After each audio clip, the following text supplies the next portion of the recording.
In Antoine de Saint-Exupéry's classic story, the little prince learns a secret from the fox. The secret is, you can only see clearly with your heart. The most important things are invisible to the eyes. The Little Prince invites us to remain a child at heart.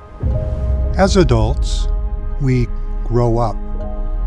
Yet, despite our brave faces and our quiet, honest, vulnerable moments, in what the poet calls our deep heart's core, we yearn for happily ever after. Happily ever after is an enduring archetype of deep human hope. It's not coincidence that our enduring human repositories of hope and belief, what we may call fairy tales, and happily ever after. In contrast, this world can sometimes feel unhappy and fleeting, superficial and noisy, pushy and uncaring. We can be consumed by planned obsolescence, 24/7 news cycles, the never-ending quest for the next big thing. Yet the more change and artificiality we face, the more we seek lasting, authentic relationships. We want deep belonging that lasts.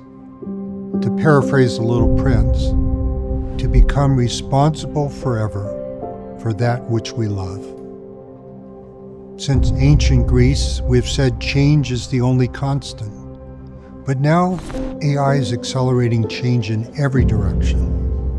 This includes in how we define and organize work, what economists call our primary means of production. In the 19th century, the primary means of production was agriculture. Most people in the world live by farming in rural communities. Agribusinesses can be very large, but are ultimately limited by available land. In the 20th century, the primary means of production was industry. Masses of people move from countryside to city, often to work in factories or industrial enterprises. Industrial processes are ultimately limited by raw materials, physical plant, labor, and material products. Now, in the 21st century, information, innovation, and intellectual property shape daily life. Information, innovation, and intellectual property are different than agricultural or industrial goods.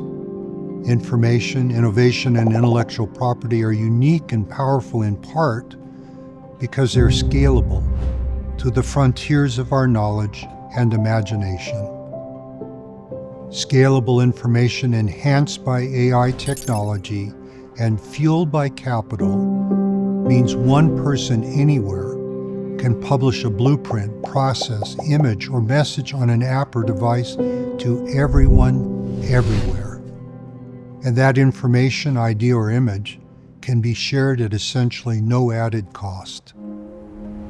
The familiar adage that information is power is particularly true in an age of artificial intelligence. Information, capital, and technology, and thereby power, are being concentrated in and through AI in unprecedented ways. For example, today's so-called hyperscaler Magnificent Seven tech companies, NVIDIA, Apple, Google, Microsoft, Amazon, Facebook, Meta, and Tesla, collectively account for 25 to 40% of S&P earnings growth. A consuming FOMO, fear of missing out, rush for AI dominance, drives competition among corporations, countries, and governments for AI performance, market share, and investment. This intense competition to shape the destinies of our societies, economies, national securities, and daily lives gives us all a vital interest to encourage, support, and incentivize safe and ethical AI. It's critical we all help set the boundaries and define AI's moral compass. Profit-driven technology companies should not be left alone to determine the ethical and moral dimensions of AI.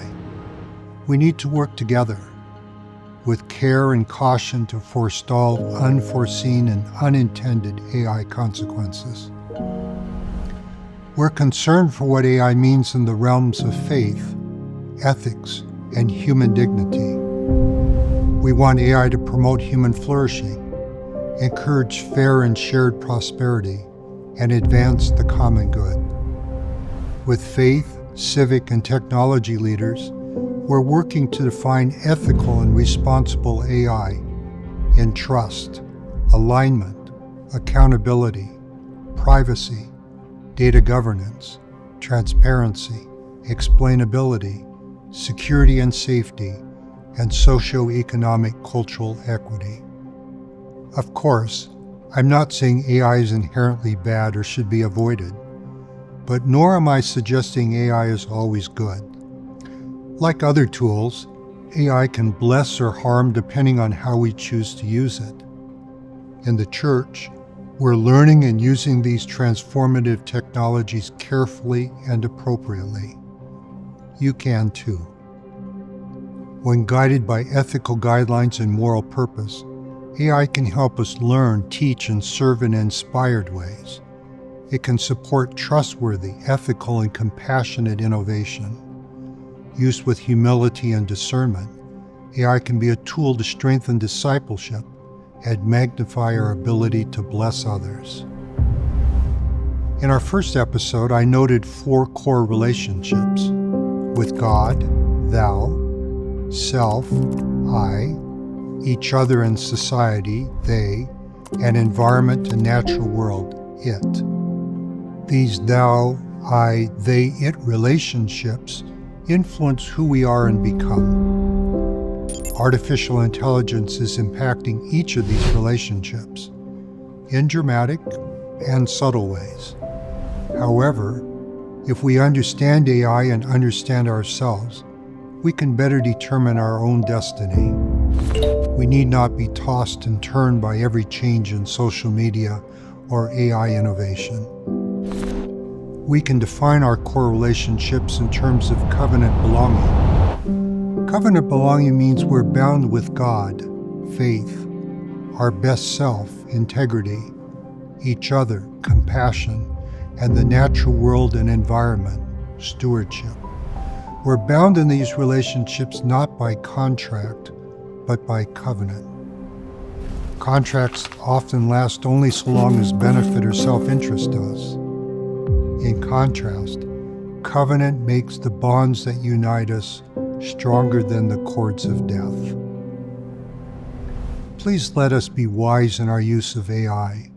Let it deepen, not diminish, our relationships with God, self, each other, and natural environment.